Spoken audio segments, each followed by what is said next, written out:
It's often said that being poor is linked to low-paying jobs, but there's more to it. Sometimes the way we spend our money can keep us in a financial rut. We'll take a closer look at the things that both financially challenged and well-off people spend their money on. The big difference here is that those with more money have extra cash to spend on non-essentials without risking bills going unpaid or the rent going unmet. So, let's explore the spending habits that can make or break our financial stability. If you find this video insightful, don't forget to subscribe to our channel, hit that like button, and ring the notification bell to stay updated with our future content. Let's get started. Number 1. Unused services and subscriptions. Have you ever seen an offer where you can try something for free or at a super low price? It happens a lot with things like magazine subscriptions or gym memberships. They say, hey, here's a free trial for a month, or you can start using our services for just a few dollars. It's tempting, and it's designed to get your attention. So you decide to give it a shot. You sign up for that free trial or the low-cost membership, and you start receiving those magazines or going to the gym. At first, it feels like a great deal, and you might be excited about it. But as time goes on, you start to notice something. You're not really using those magazines much, and maybe you're not hitting the gym as often as you thought you would. Even if you're not using the magazines or the gym, you're still on the hook to pay for them.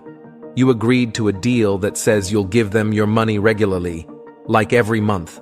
So even if those magazines pile up unread or you haven't been to the gym in weeks, your money is still being taken from your wallet. This is how people end up spending money on things they don't really need or use. Those free trials and low starter prices are like a trap. They draw you in with a great deal, but if you're not careful, they can end up costing you more money in the long run. It's like paying for something you thought you wanted, but it turns out you don't use it much or at all. So, the key lesson here is to be cautious with these offers. Before you sign up for that free trial or that low-cost membership, think about whether you'll really use and benefit from what you're paying for. Don't let those tempting offers trick you into spending money on something you don't need. Number 2. Smoking and vaping. When it comes to smoking and vaping, these habits are practiced by people from all income levels. However, they are notably more prevalent among individuals living below the poverty line. In fact, over 25% of those with limited financial resources engage in smoking or vaping, which is significantly higher than the 12% rate among people who have more money and fall above the poverty line. This discrepancy in smoking rates can be attributed to the fact that smoking has become an expensive habit. The government imposes higher taxes on products like cigarettes, primarily to discourage their use. Consequently, these taxes lead to raised prices for such products. This deliberate price increase is meant to dissuade people from smoking. As a result, the cost of smoking can quickly add up, making it a financial burden, especially for those already struggling to make ends meet. So, while people of varying income levels do smoke and vape, the higher cost makes it particularly challenging for those with limited financial resources. Number 3. Junk food. People often believe that poor individuals can't afford healthy foods because they think they're too expensive. However, let's take a closer look at this idea. Have you ever compared the cost of junk food to fresh fruits and vegetables? It might surprise you. In the long run, junk food is actually more expensive. Why? Because it doesn't last as long as healthy foods, and it doesn't make your body feel as good. Now, there's another common belief that rich people eat luxurious things all the time, like lobster or dining at fancy, expensive restaurants. But the reality is quite different. Most wealthy folks prefer to focus on eating healthily at home. They buy fresh vegetables, fruits, and foods that are rich in healthy fats. Here's the interesting part. Rich people save money by doing this. So, the lesson here is that poor people can learn from this. Instead of spending nearly $5 on a bag of chips that's not good for you, you can pick up a bag of carrots that costs only 0.82 per pound. It's not just about eating healthy, it's also about being smart with your money in the long run. Healthy foods can be affordable and beneficial for your health. Number 4. Homes beyond budget. The day you buy your home is a super important day in your life. It's the place where you feel safe and comfy, where you can unwind after a long day. That's why it's crucial to take your time finding the perfect home. You want enough space for your family, with each person having their own spot. A kitchen and living room you adore are a must. But here's the thing, you need to stick to your budget. It's easy to get carried away when looking for your dream home. But don't worry, you can still impress your friends by showing them your new place. Living within your means is the key. It means you won't fall into debt or waste money. Maybe your daughters need to share a room. Lots of kids do that and end up becoming the best of friends. They'll figure out ways to have their own space and time. It might be a bit challenging to have 5 people share one bathroom in the morning, but it's totally worth it when you're living within your means. As you do this, you might start saving, and your wealth will grow. So in the future, you can afford a bigger house without losing money. It's about making smart choices and keeping your finances healthy. Number 5, personal trainers. You've probably heard about personal trainers helping rich folks, especially celebrities, stay fit. It might seem like these trainers have some magical power to make your life better. But the truth is, being a personal trainer is just like any other job. With the right tools and knowledge, anyone can do it. When it comes to getting in shape, personal trainers can be really helpful, but they can also be expensive, especially if you're struggling to make ends meet. However, there's a cheaper and equally effective option. You can find helpful exercise and fitness tips on YouTube videos that focus on the specific areas you want to work on. It's like having your own virtual trainer. Plus, doing your own research is a great way to learn more about getting fit. So, you don't need to be rich to get in shape. You can do it with the right information and a little effort. Number 6, wasting foods. Have you ever felt frustrated when you cook a delicious, healthy meal after a long day of work, but your family doesn't seem interested and there are leftovers that end up in the trash? It can be a bummer because you put effort into making that meal. You probably don't want to waste food, right? But it can be tough to figure out how much to cook. Sometimes it's hard to know if your family is really hungry or if they won't like the same meal they ate last month. That's where it gets tricky. So here's a helpful idea to reduce food waste. Keep track of what's thrown away. This way, you can learn how much food to make and serve. You can also get creative by using leftovers in different dishes or making new sides. So it's like having a mixed meal over the next few days or even a month. This not only gives you a variety of meals, but also saves you time and money. And if there are still leftovers, don't throw them away. You can freeze them for later. That way, you'll have a tasty meal waiting when you need it. So don't let frustration get the best of you. Be smart about your cooking, and you'll save food, time, and money in the long run. Number 7, strange fitness products. Imagine you really want to lose weight quickly, but you don't want to bother with eating healthy or exercising. So, you decide to buy this new diet pill and a couple of fitness products that promise to help you shed pounds. The problem is, you don't have the money for them right now.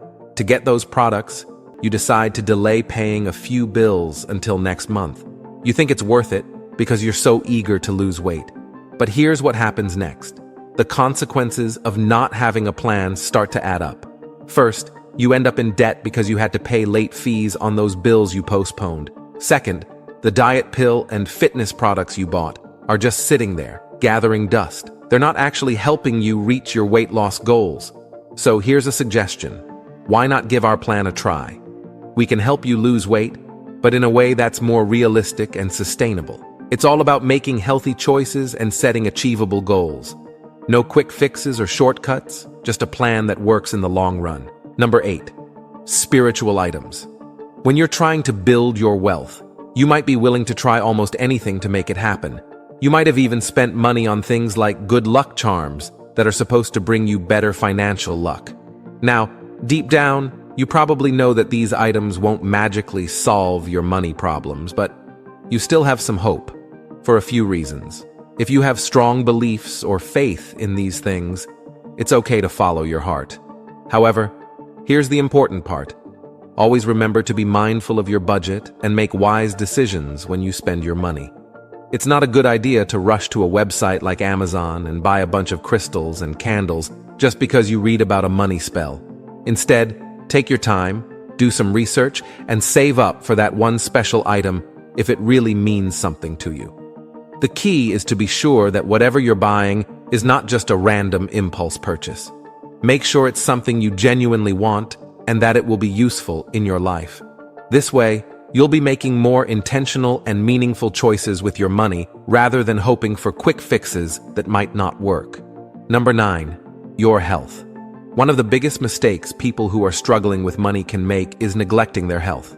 This is a problem because when you ignore health issues, they usually get worse and become even more expensive to fix. No matter what the health problem is, it's crucial to deal with it and not let it linger. Here's how you can do it. First, try to get your finances in order as best as you can. Budget wisely and prioritize your spending. Once your finances are in order, focus on the most important thing, your health. Make an appointment to see a doctor or a healthcare professional. By doing this, you can avoid ending up with massive hospital bills or needing expensive surgeries in the future. Here's a helpful tip. Even if you don't have health insurance, there are ways to reduce the cost of healthcare. Hospitals and clinics often offer payment plans for people with or without insurance. So, if you receive a big medical bill, give them a call. Sometimes they have special programs for people going through financial difficulties, and they might lower a portion of your bill. The best part is, by taking these steps, you're not only saving money, but also taking care of your health, which will keep you away from costly hospital visits in the future. So, it's a win-win situation for your wallet and your well-being. Number 10. Going out. It's always wonderful to spend time with your friends and have fun. Whether you're going out for drinks, watching a movie, or doing any other enjoyable activity, being with the people you care about is a great way to relax and unwind. But here's the important part. You don't have to do this every single Friday night or every time you get paid. There are many other things you can do with that money. For example, let's say you know your anniversary is coming up in 3 weeks and you're really craving Chinese food. Instead of going out for Chinese food every week, you can wait and make it a special plan for your anniversary.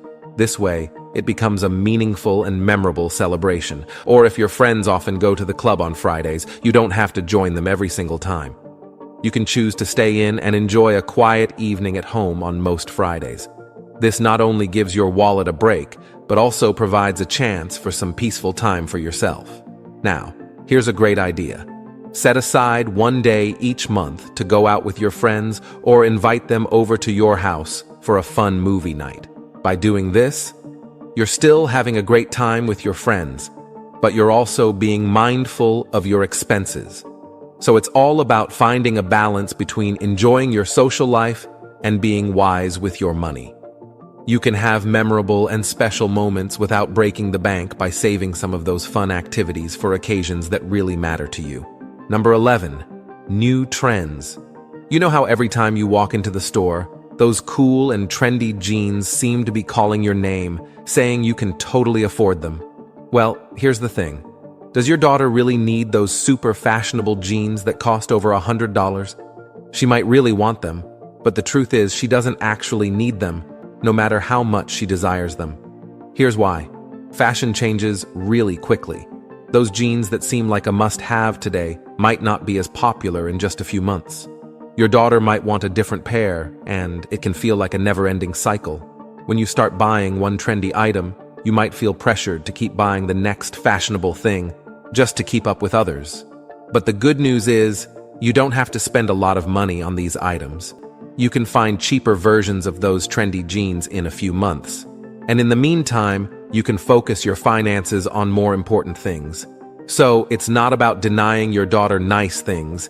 It's about being smart with your money and knowing that fashion trends come and go. Number 12. Gambling.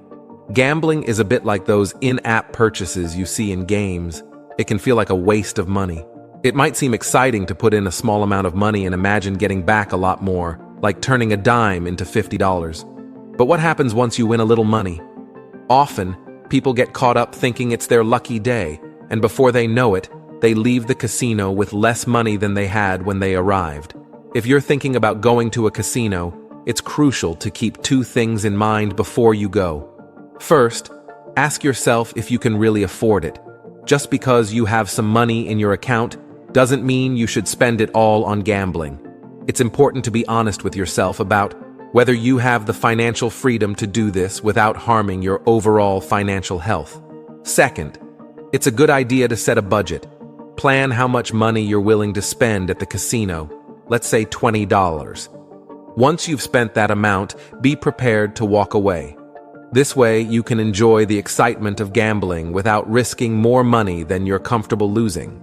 So, when it comes to gambling, it's important to have a clear understanding of your financial situation and to set limits to ensure you don't overspend.